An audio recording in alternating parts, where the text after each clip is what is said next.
Hello, Dr. Bapuji Sankhe, Institute of Engineering and Technology, Kolhapur, welcomes you to e-learning platform. This is Science and Humanities Department.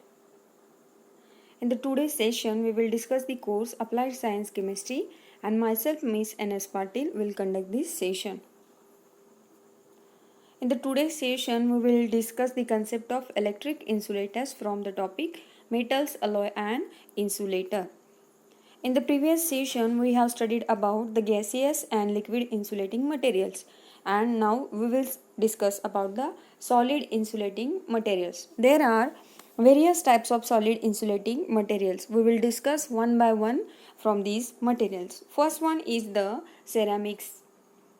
Ceramics are the inorganic non-metallic materials that are processed and used at high temperature. Okay, म्हणजे mostly आपण या फिनॉमिननवरून काय सांगू शकतो किंवा काय conclusion काढू शकतो, तर सेरामिक्स हे आपण हाय टेम्परेचरना वापरणारे मटेरियल्स आहेत. ओके, आणि त्यांचं प्रोसेसिंग आणि आपण काय करणारा यूज काय करतो, हाय टेम्परेचरला करतो. म्हणजेच काय, हे मटेरियल्स हाय टेम्परेचरला काय असतात, स्टेबल असतात.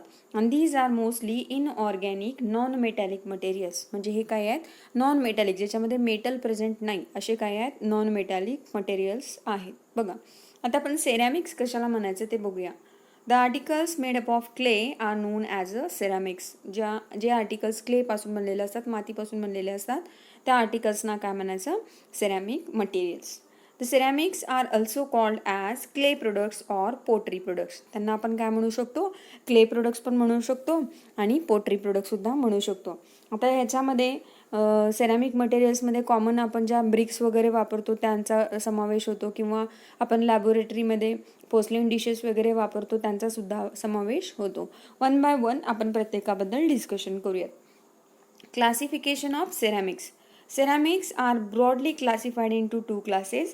First one is the heavy clay products and second one is the pottery products. Okay, आपण सेरॅमिक मटेरियलचं ब्रॉडली टू क्लासेसमध्ये क्लासिफिकेशन केलं आहे, हेवी क्ले प्रोडक्ट्स आणि दुसरं काय आहे, pottery products.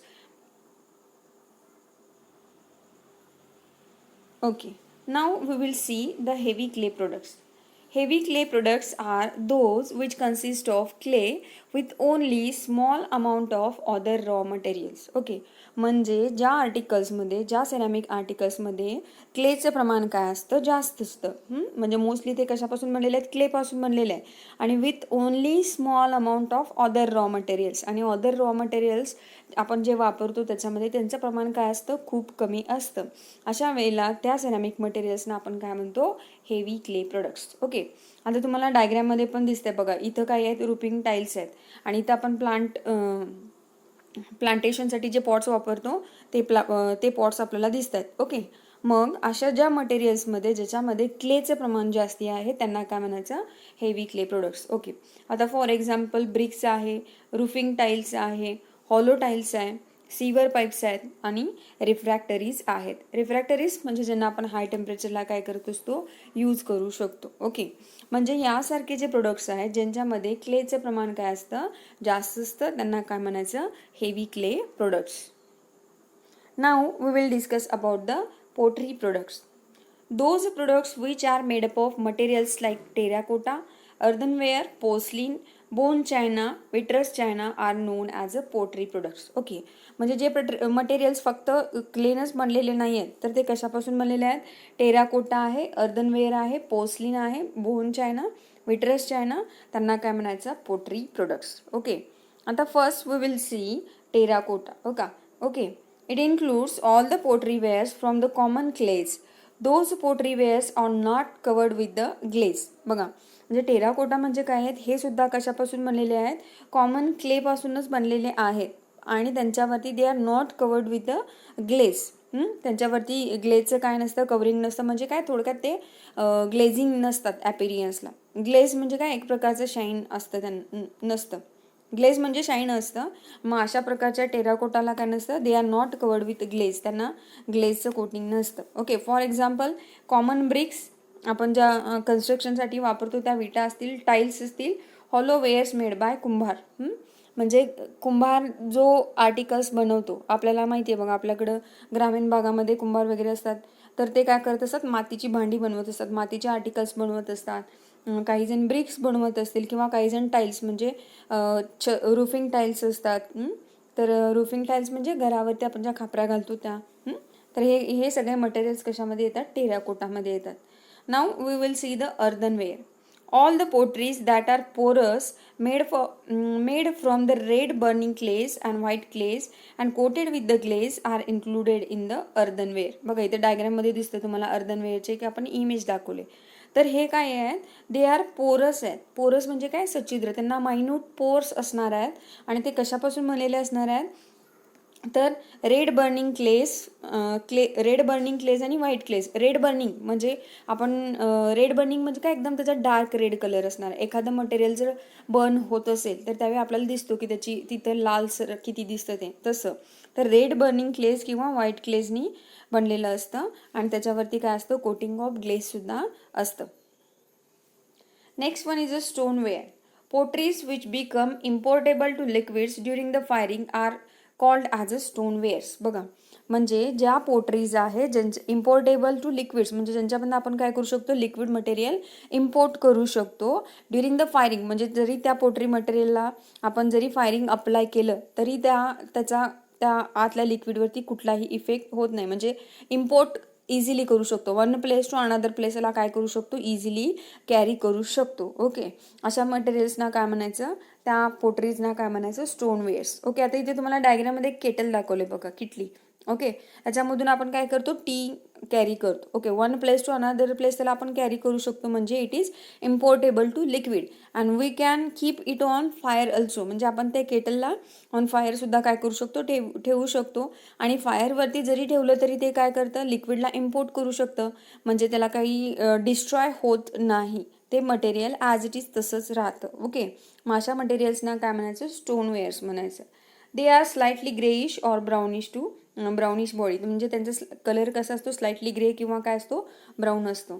For example drain water pipes, jars, carboys use for keeping liquid specially acids, sanitary wares, wash basins etcetera. आता याचे एक्झाम्पल्स काय आहेत बघा? Drain water pipes. Okay, drain water carry करणाऱ्या पाईप्स असतील, जार्स असतील किंवा carboys use for keeping the liquids. म्हणजे काही वेळेला बघा स्ट्रॉंग ॲसिड्स वगैरे असतात किंवा काही केमिकल्स असतात, हजार्डस असतात, तर त्यांना स्टोअर करण्यासाठी जे आपण बॉटल्स वगैरे वापरतो त्या यांच्यापासून बनलेले असतात. सॅनिटरी वेअर्स म्हणजे वॉश बेसिन्स वगैरे ते सुद्धा कशापासून बनलेले आहेत? स्टोनवेअर्सचे बनलेले असतात. Now next one is the porcelain. Porcelain is the pottery with white translucent and impermeable body. Okay, आता तुम्हाला इथं पोर्सलिन डिश दिसते बघा. ह्या डायग्राममध्ये आपण पोर्सलिन डिश बघतोय. तर it is a white translucent and impermeable body. म्हणजे हे काय नाही आहे? पोरस वगैरे काय नाही आहे, इम्परमिएबल आहे. आणखी कसं आहे? ते व्हाईट ट्रान्सल्युसंट आहे म्हणजे व्हाईट कलर आहे आणि काय होत नाही त्याच्यामधून लाईट रेज काय होत नाही? ट्रान्सफर होत नाही. आता अशा पद्धतीच्या पोर्सलिन डिश आपण आपल्या लॅबमध्ये सुद्धा वापरलेत बघ. ओके, म्हणजे तुमच्या लक्षात येईल. सेरॅमिक मटेरियल्स आपण डिस्कस केले. सेरॅमिक मटेरियल्समध्ये हेवी क्ले प्रोडक्ट्स आणि पोटरी प्रोडक्ट्स म्हणजे काय हे डिस्कस केलं. Now we will see another type of solid insulating material that is mica. It is a crystalline mineral of silicate of potash and alumina. बघा हा crystalline फॉर्ममध्ये असतो. आपण क्रिस्टलाइन आणि ॲमॉर्फस फॉर्म काय आहेत ते डिस्कस केले ऑलरेडी फर्स्ट सेममध्ये. तर मायका हे काय आहे? इट इज क्रिस्टलाइन आहे and mineral of silicate of potash and ॲल्युमिना. ते कशाचं आहे? पोटॅश आणि ॲल्युमिनाच्या सिलिकेट्सपासून बनलेलं आहे. And it is one of the most important mineral use without processing. बघा आणि हे काय आहे? आपण बघा आपण वेगवेगळ्या ओअर्सचं प्रोसेसिंग करून त्यांच्यापासून मेटल्स वगैरे ऑब्टेन करू शकतो. तर मायका हा ओअर आहे त्याला आपण काय करू शकतो? किंवा हे मिनरल आहे त्याला आपण काय करत नाही? प्रोसेसिंग करत नाही. ॲज इट इज जसं तो आपल्याला मिळेल त्याचा आपण काय करतो? यूज करत असतो. That is it is one of the most important mineral use without processing. Okay, now we will see. आता इथे तुम्हाला एक डायग्राममध्ये मायकाची शीट दिसते बघा. तर आपण त्या मायकाला कुठल्याही शेपमध्ये काय करू शकतो? यूज करू शकतो. Properties. Mica has good mechanical strength. याची मेकॅनिकल स्ट्रेंथ काय जास्त आहे. They have high insulating power at elevated temperature.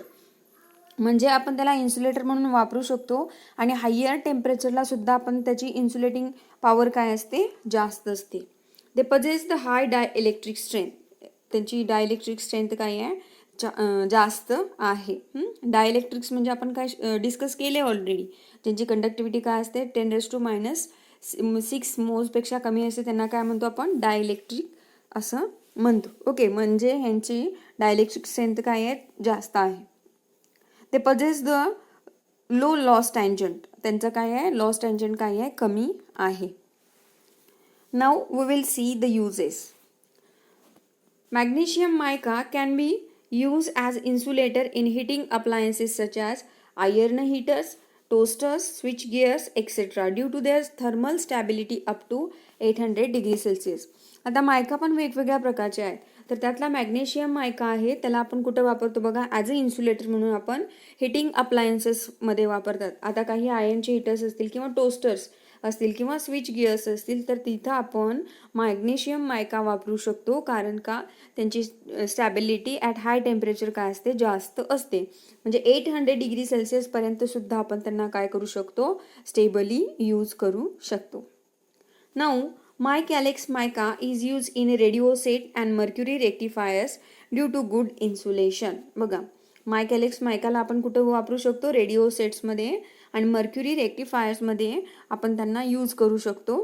कारण त्यांचे गुड इन्सुलेशन प्रॉपर्टी आहे, ते मेकॅनिकली स्ट्रॉंग आहेत आणि हीट अँड मॉइश्चर रेजिस्टन्स सुद्धा आहेत.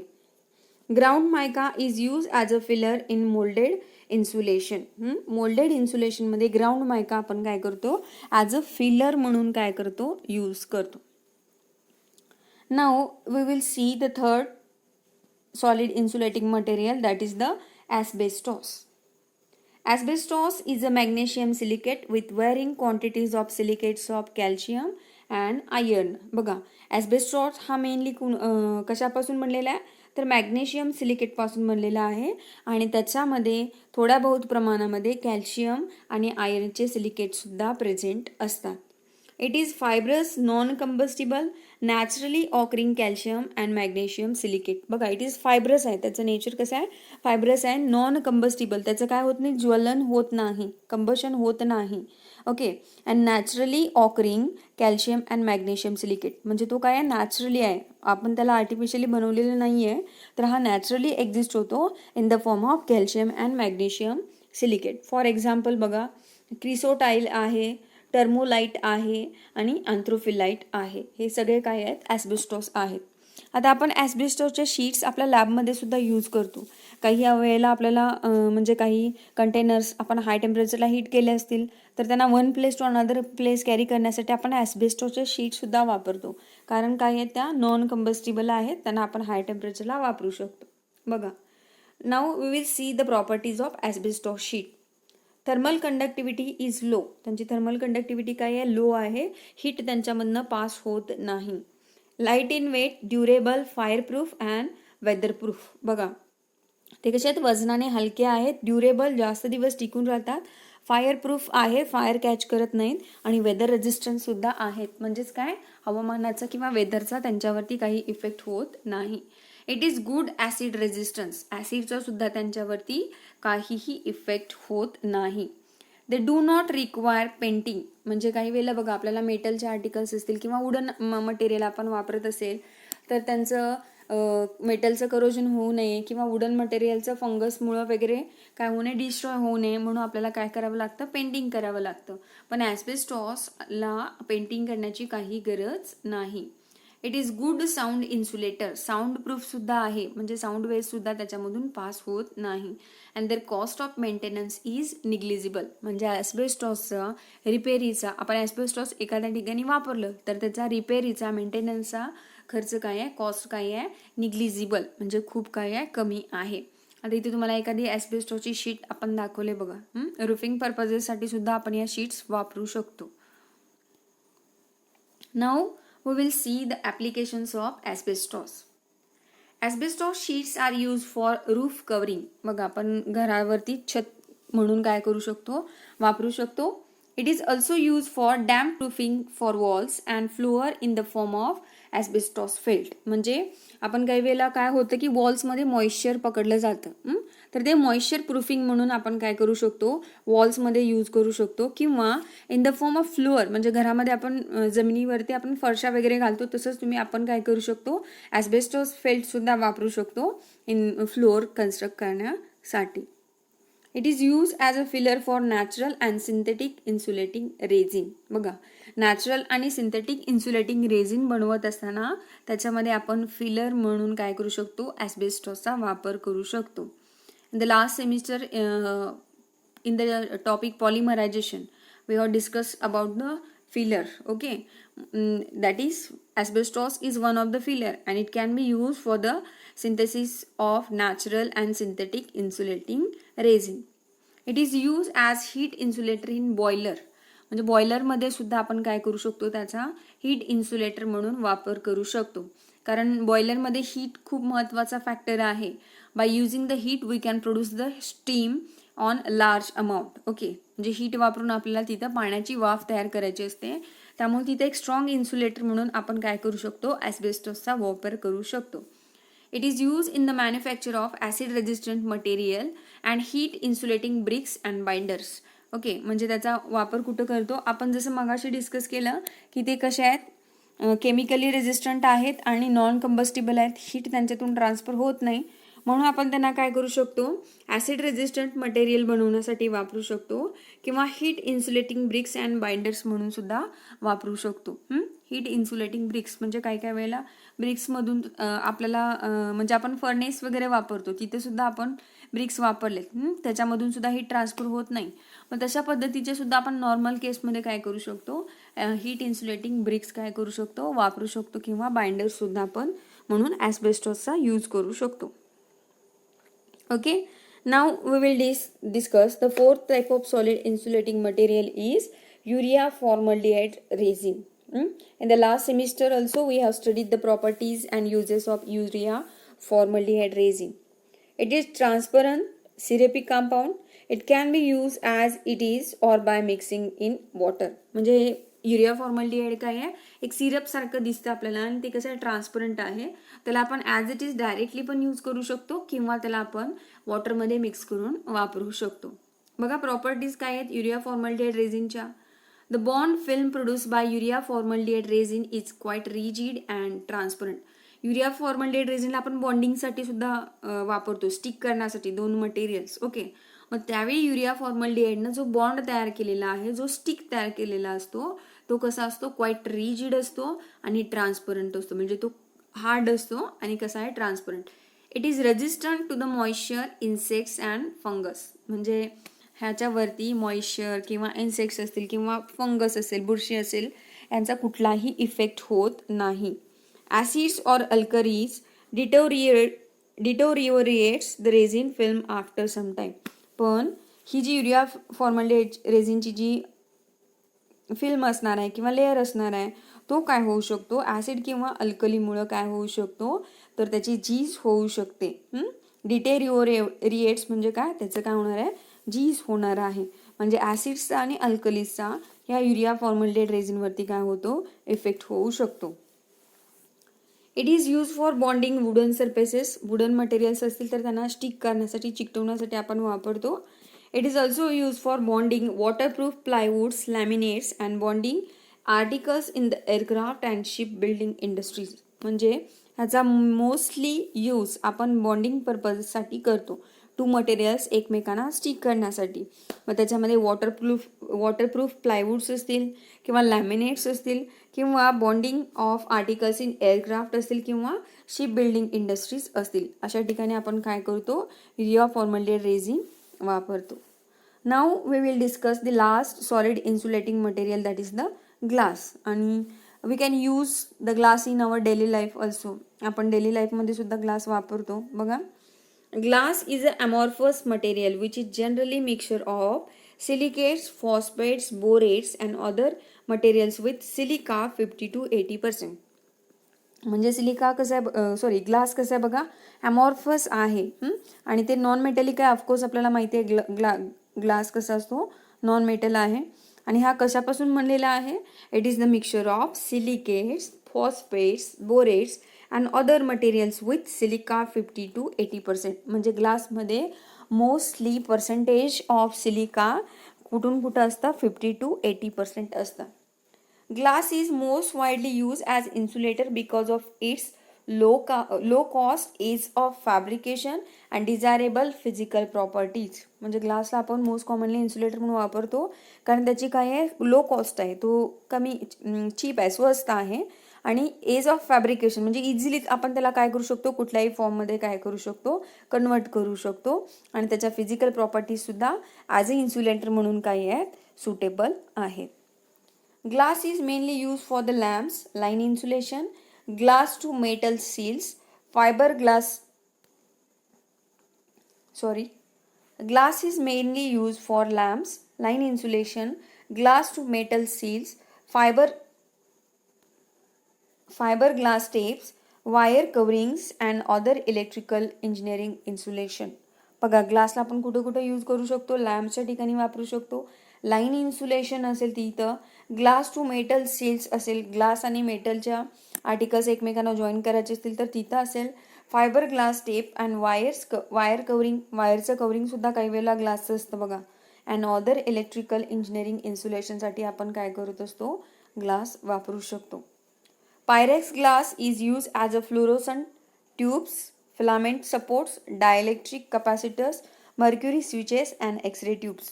पायरेक्स ग्लास आहे त्याला आपण कुठं वापरतो, फ्लोरोसंट ट्यूब्समध्ये वापरतो, फिलामेंट सपोर्टसाठी वापरतो, डायलेक्ट्रिक्स इन कपॅसिटर्समध्ये आपण वापरतो, मर्क्युरी स्विचेसमध्ये वापरतो आणि एक्सरे ट्यूब्समध्ये वापरतो. ओके, म्हणजे ग्लाससुद्धा आपण बेटर इन्सुलेटर म्हणून काय करतो, व्हेरियस इलेक्ट्रिक इन्सुलेशन पर्पजेससाठी काय करू शकतो, वापरू शकतो. ओके, म्हणजे आजच्या सेशनमध्ये आपण डिफरंट सॉलिड इन्सुलेटिंग मटेरियल्सच्या बाबतीत काय केलं, डिस्कशन केलं.